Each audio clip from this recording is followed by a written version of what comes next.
Iron Man 3 is coming our way with a big head of steam, smashing records by taking in nearly $200 million overseas before opening the States on Friday. Robert Downey Jr. is back as Iron Man Tony Stark. Here he is calling out his latest nemesis, the Mandarin. My name is Tony Stark, and I'm not afraid of you. I know you're a coward. So I've decided that you just died, pal. I'm gonna come get the body. There's no politics here, it's just good old-fashioned revenge. There's no Pentagon, it's just you and me. And on the off chance you're a man, here's my home address. 10880 Malibu Point, 90265. I'll leave the door unlocked. And welcome back to Robert Downey Jr. Great to have you here.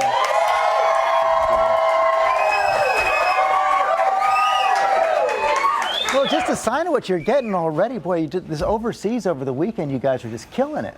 Yeah, well, we also went and sold a lot of soap. We've done a big world tour, and, you know, that stuff makes a difference. And this is a very different kind of Iron Man. I mean, Tony Stark has really taken some big, big hits. Yeah. Well, we also figured after the Avengers and all these kind of super epic things happened, we thought Tony should be a little freaked out by that. And so what he's doing to compensate for his anxiety is, of course, building more suits. And he's going to need them against the Mandarin. Building a lot more suits, and Don Cheadle and Gwyneth Paltrow get to wear them. Yes. This time around. Well, we've been, you know, really wanting to do that. I mean, obviously, in the last Iron Man as War Machine, Don got to, but we thought, you know, so much of what drove the success of the Iron Man franchise was our female audience, and I thought we've got to get Gwyneth in the suit.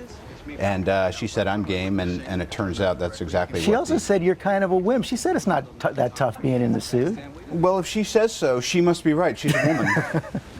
She was very smart right there. She was here last week, and she was also saying this is a much more romantic Iron Man.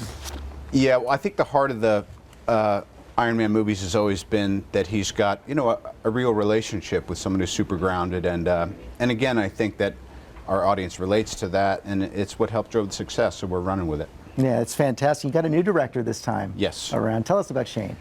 Shane Black is he's a national treasure. He wrote Lethal Weapon back in the day. We did a movie called Kiss Kiss Bang Bang. I was here promoting some time back that nobody saw. So we thought maybe he and I would be a good combination for this. And what about Ben Kingsley taking on that role of the Mandarin? And you guys had some fun playing with it, I understand. We did. I mean, honestly, I think Ben Kingsley is going to be the real standout performance in Iron Man 3. He takes some big risks playing this bad guy. And as Tobey Maguire will concede, very nice tease there. These movies are only as good as their bad guys, you know, and you really need a good one. And I think it's what drove the success of the Spider-Man series as well. I love what you're doing with the premiere here. I know that you went to the premiere out in LA. You also were showing it to military bases, Joint Base Lewis McChord, out in Washington. Well, I'm, in addition to supporting our troops, I'm just kind of crazy about all things military for some reason. It's in my bloodline. My grandfather was a captain in World War II. But I also just feel you get great support when you go to military base. They really appreciate that you're bringing entertainment to them, you know, kind of USO style. Mm-hmm. So what's next for you? I'm going to do a movie that my glorious missus is producing with Robert Duvall and myself, kind of a return to a little more of a dramatic with it's kind of a family drama called The Judge. Looking forward to it. Thanks. Looking forward to Iron Man 3. It opens this Friday. Great to see you. Thanks a bunch, man.